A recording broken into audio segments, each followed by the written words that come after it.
What would you do if someone parked their brand new Bentley right in front of your barn door, blocking your animals, your tools, and your livelihood, then laughed in your face when you asked them to move it? I'll tell you what I did.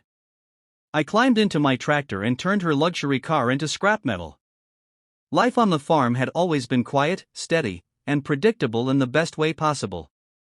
Every morning started the same, the soft glow of dawn creeping over the fields, the distant sound of roosters crowing, and the smell of fresh earth still damp with dew. For me, there was something deeply comforting about this routine. While other people in town chased deadlines, traffic, and stress, my world revolved around feeding the animals, repairing fences, and making sure the barn stayed in good shape. It wasn't glamorous, but it was mine, and it brought me peace. The barn itself was the heart of everything I did. Its weathered wooden beams had stood for decades, sheltering tools, equipment, and supplies that kept the farm running. Inside, stacks of hay bales lined the walls, buckets and feed bags were neatly arranged, and the faint scent of straw and livestock filled the air. My tractor, old but reliable, rested in its corner like a loyal workhorse waiting for the next job. Without the barn, my daily rhythm would fall apart. It was as essential to me as a kitchen is to a cook. Every day, I found joy in small details. When I walked the rows of crops, I noticed how the plants leaned toward the sun. When I checked on the animals, they greeted me with eager eyes, knowing I'd come with food. Even the squeak of the barn door had its own charm, a familiar sound that reminded me of the hundreds of times I had pushed it open to begin my work. These little rituals created a life that was simple but fulfilling. What outsiders often didn't understand was how much pride a farmer takes in his land. Every post in the ground, every repaired hinge on the barn door, every tool hanging on the wall was a result of sweat and effort. It wasn't just a property, it was a legacy, something you poured yourself into day after day. When I leaned against the barn at sunset and watched the sky turn shades of orange and purple, I felt a deep sense of belonging. The world outside might have been rushing forward, but here, time moved at a gentler pace. This peace, this sense of order, was what I valued above all. It was why I lived the way I did, why I worked hard even when no one was watching. The barn wasn't just a building, it was a symbol of stability. And that stability was about to be tested in a way I could have never imagined, all because someone thought their shiny new car was more important than the simple, quiet life I had built. For years, the land around my farm had been nothing more than open fields and a few scattered houses. People minded their own business, waved politely when passing on the road, and left each other in peace. But things began to change when new houses started popping up nearby. Big, modern homes with shiny fences and manicured lawns began replacing old pastures. With them came new neighbors, people who weren't used to the slower pace of country life. They brought city attitudes with them, and before long, someone had the bright idea to form an HOA, a homeowners association. At first, I didn't think much of it. Why would a group of people living in fancy houses have anything to do with my barn or my fields? But the HOA didn't see it that way. To them, everything in the area, even my farm, was suddenly part of their community standards. It didn't matter that my family had lived here long before their houses were even built. In their eyes, the barn was old, the tractor was noisy, and the smell of livestock didn't match the neat little picture they had in their heads of suburban perfection. The first letter came folded neatly in an envelope, slipped under my gate. It was printed on thick paper with the HOA logo at the top. Dear resident, it began, we request that you take action to improve the appearance of your property, as it does not meet the standards of our community. I remember holding that letter, my hands covered in dirt from working the field, and laughing out loud. Who were these people to tell me how my land should look? This was a farm, not a golf course. But they weren't joking.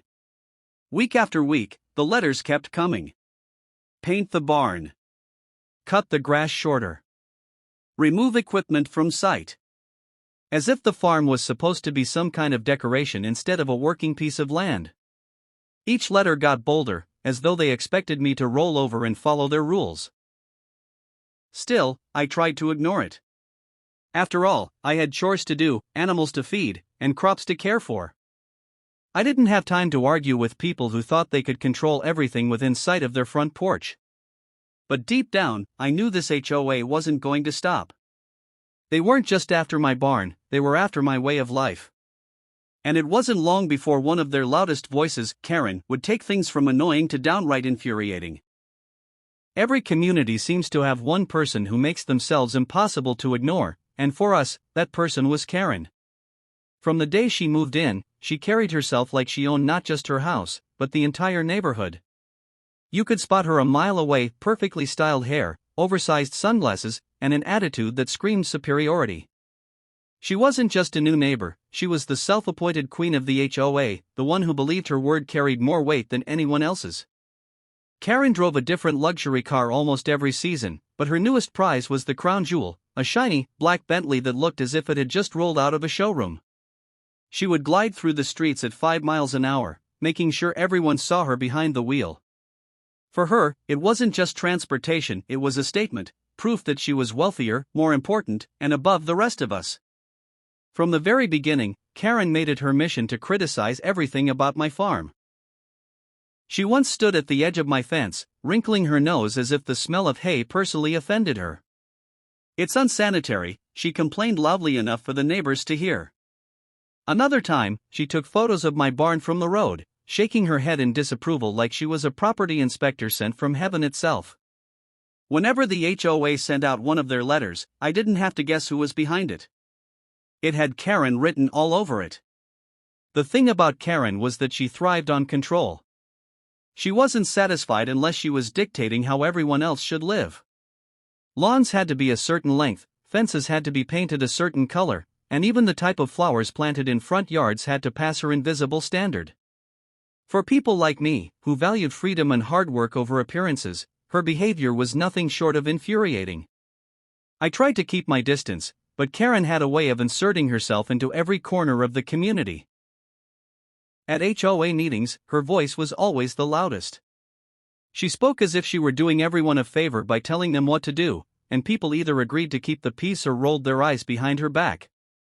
But when it came to me, she wasn't content with just criticism, she wanted to prove that her status, her car, and her influence were stronger than my independence. That challenge came to a head the day she decided her Bentley deserved the prime spot right in front of my barn door, as if her convenience mattered more than the work I needed to do. It was the moment when Karen went from being a nuisance to becoming a full-blown problem I could no longer ignore. It was one of those afternoons when the sun was high, the air was warm, and I had a long list of chores waiting for me inside the barn. I had hay bales to move, feed to store, and some repairs to make before the evening came. As I walked down the dirt path toward the big sliding doors, something unusual caught my eye. There, parked directly in front of the entrance, was a sleek, shiny black Bentley. Its polished surface reflected the sunlight like a mirror, and its tires were caked with none of the dirt that usually came from living near farmland. It looked absurd sitting there, blocking the doors of a working barn. I knew immediately whose car it was. Karen's Bentley was hard to miss. The oversized hood ornament, the spotless rims, the way it gleamed like a trophy, it all screamed her name. My chest tightened with frustration. Of all the places she could have parked, of all the wide open spots along the road, she had chosen to stop right in front of the one place I needed access to every single day. At first, I thought maybe it was a mistake. Maybe she had run inside to speak with a neighbor or stopped for a quick errand. But as the minutes ticked by, it became clear that wasn't the case. The Bentley sat there like a wall, sealing off my barn as if it no longer belonged to me. I circled the car once, hoping to spot a note or some reason behind it, but there was nothing, just the quiet arrogance of a luxury vehicle parked exactly where it shouldn't be. My mind started racing. Inside that barn was everything I relied on: tools for repairing fences, feed for the animals, and equipment I needed to finish my work before sundown. Without access, I was stuck. The more I thought about it, the angrier I became. This wasn't just about a car in the wrong spot, it was about disrespect. Karen wasn't blind. She knew that was my barn. She knew I worked there every single day. This wasn't an accident. It was a message. Standing there in the dust, looking at that Bentley shining smugly in front of my doors, I realized this was no longer just an inconvenience. It was a direct challenge. Karen was daring me to react, daring me to prove that her wealth and influence could overshadow my work and my way of life. The question was how far she was willing to push and how far I was willing to push back. I stood there for a long moment, staring at the Bentley and trying to calm the heat rising in my chest.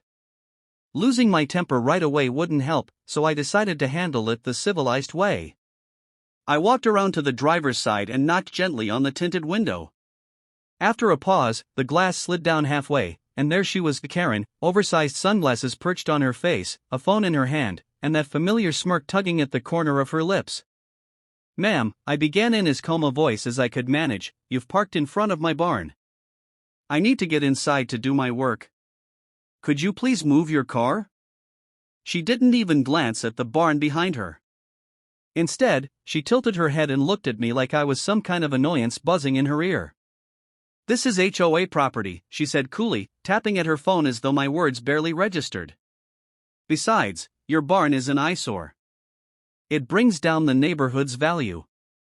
Honestly, I'm doing everyone a favor by covering it up." Her words hit me like a slap.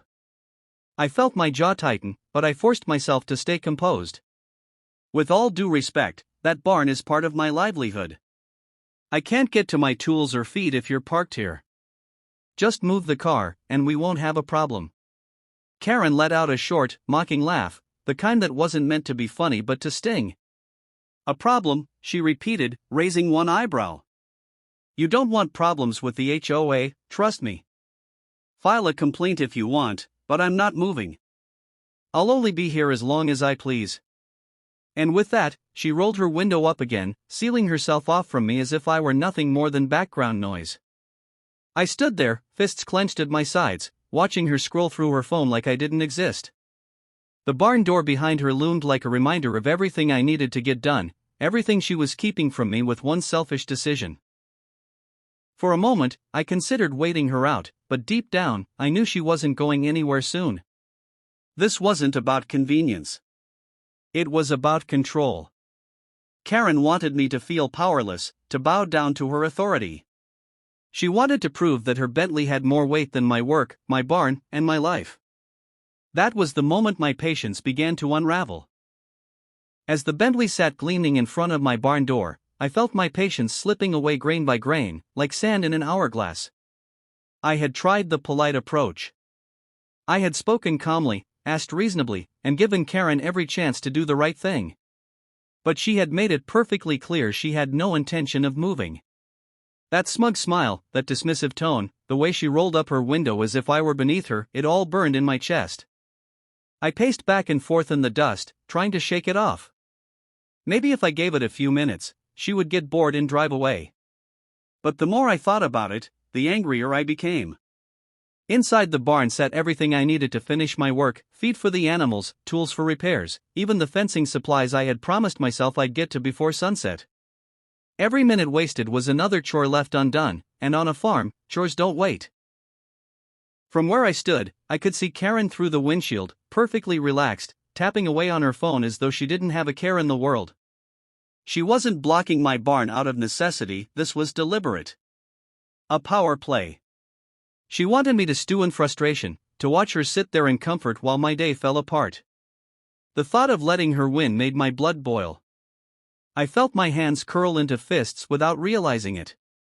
All around me, the sounds of the farm went on as usual, the distant cluck of chickens, the rustle of the wind through the trees, but to me, it was drowned out by the pounding of my own heartbeat. I thought about the letters from the HOA, the endless complaints, the way Karen had treated me and my farm from the very beginning. This wasn't just about today.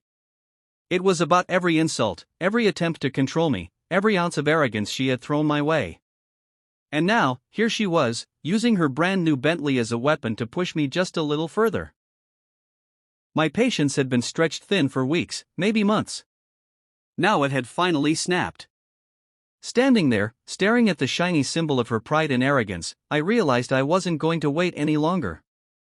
If she thought her car gave her power over me, then it was time to show her just how wrong she was.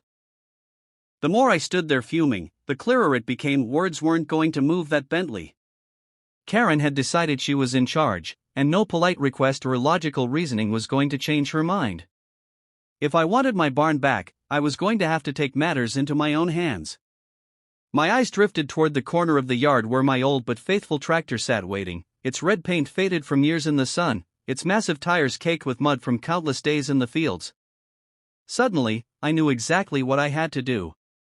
I walked slowly toward it, each step heavier than the last, my boots crunching against the gravel. With every stride, the frustration that had been eating at me transformed into determination. My hand gripped the worn metal handle, and I hauled myself up into the driver's seat. The familiar smell of oil and earth greeted me, grounding me in the moment. I inserted the key, turned it, and the engine roared to life with a deep, rumbling growl that seemed to echo my own simmering anger. Neighbors had started to gather by then. A few heads peeked out from porches, others leaned on fences, whispering and pointing as they realized what I was about to do. Some looked shocked, others amused, but not one of them tried to stop me. Everyone knew how long I had endured the HOA's nonsense, and more importantly, how long I had endured Karen. I gripped the steering wheel and slowly pushed the tractor forward, inch by inch, toward the sleek, polished Bentley that was still blocking my barn. From my seat, the luxury car looked fragile, almost toy-like compared to the sheer size and weight of the machine I was driving. The closer I got, the more the whispers around me grew. Would I really do it? Would I actually crush a car worth more than most people's houses? Inside the Bentley, Karen was still staring at her phone, oblivious to the rumbling beast bearing down on her pride and joy. I could almost laugh at how out of touch she was, so certain of her control that she didn't even see what was coming. The distance closed. 10 feet. 5 feet. Then just a single breath between my steel and her shiny metal. I tightened my grip on the wheel, my decision final. This wasn't just about a blocked barn anymore. It was about respect. It was about showing that I wouldn't be pushed around on my own land. And so, with one steady push, I drove forward. The first sound was the sharp, metallic crunch as the tractor's front edge pressed into the Bentley's rear bumper. It wasn't the kind of noise you hear every day, it was deep, raw, and final, like the sound of pride being torn apart. The sleek, polished curves of that luxury car didn't stand a chance against the raw steel and weight of my machine. Glass shattered, metal twisted, and with every inch I pushed forward, Karen's prized possession folded like a tin can. Gasps rippled through the small crowd of neighbors who had gathered along the road. Some clapped a hand over their mouths, others widened their eyes, but no one looked away. They had seen Karen strut around with that Bentley, using it as a symbol of superiority, and now they were watching it crumble in front of their eyes. It was chaos and justice rolled into one, the kind of moment that etches itself into memory. Inside the tractor, the vibrations rattled through the steering wheel as I advanced slowly, deliberately. There was no rush, no hesitation, just the steady power of a farmer's machine doing exactly what it was built to do, move obstacles. Except this obstacle wasn't a boulder or a tree stump. It was a $100,000 monument to arrogance. Karen's scream pierced the air the moment she realized what was happening. She threw open the door and stumbled out of the car, her sunglasses slipping down her nose, her face red with panic. "Stop! Stop! My car! Do you know how much this costs?" she shrieked, her voice breaking. But her words were lost under the grinding roar of the tractor and the screech of bending metal. The Bentley's polished exterior buckled, the windshield spiderwebbed into shards, and the once pristine hood caved in under the relentless pressure.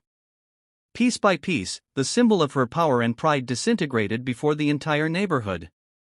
For me, sitting in that tractor seat, it wasn't about destruction for the sake of destruction. It was about principle. Karen thought her wealth gave her the right to disrespect me, to trample over my work, my livelihood, my home. But the truth was simple: out here, money meant nothing against the raw grit of the land. And as I crushed her Bentley into a mangled heap, I made that truth impossible to ignore. By the time I eased the tractor to a stop, the once shiny car was nothing but twisted metal and broken glass, barely recognizable as the prized possession it had been just minutes before. And in that silence that followed, one thing was certain: nothing would ever be the same again. When the tractor finally came to a stop, the silence that fell over the yard was almost louder than the crushing metal had been. The Bentley sat there in ruins, its glossy black paint scraped to bare steel, its once pristine lines bent and broken, its windshield a shattered mosaic reflecting the afternoon sun. It no longer looked like a luxury car. It looked like a pile of expensive junk, stripped of all the arrogance it once carried. Karen stood frozen just a few feet away, her hands gripping her head as though she could piece the car back together by sheer will. Her voice cracked as she shrieked, "Do you have any idea how much this car costs? This is a Bentley. A Bentley." Her words trembled with disbelief, as if she couldn't comprehend that her money and her status hadn't protected her this time. I climbed down from the tractor slowly, brushing the dust off my hands. The crowd of neighbors was still watching, and the air felt charged, heavy with a mix of shock and awe. I walked over to Karen, meeting her frantic eyes with calm steadiness. "My barn is worth more to me than your car ever will be to you," I said firmly. "Block my door again, and you'll regret it even more than you do right now." For a moment, she just stared at me, her mouth opening and closing without words, like a fish out of water. She wasn't used to being challenged, let alone defeated so completely. Around us, a ripple of reaction spread through the neighbors. First came the murmurs, then a few chuckles, and finally, applause. It wasn't loud or mocking, it was the sound of quiet approval, of people who had long been tired of Karen's antics but never had the chance, or the courage, to stand up to her. Karen's face burned red as she turned away, clearly humiliated. She stormed off without another word, leaving her ruined Bentley sitting in front of the barn like a monument to her downfall. The HOA didn't send me any more letters after that. No one parked near my barn again, and no one dared to complain about the smell of hay or the sound of the tractor. For once, I felt the weight of their control lift off my shoulders. I had shown them in the only language they seemed to understand, strength, that I wasn't going to be bullied. And as the sun dipped low on the horizon, painting the sky in shades of gold, I leaned against my barn door, listening to the quiet hum of the evening. The farm was mine again, my peace restored. And for the first time in a long while, I felt like the land itself had my back. Subscribe to this channel to watch more exciting videos like this. Thank you.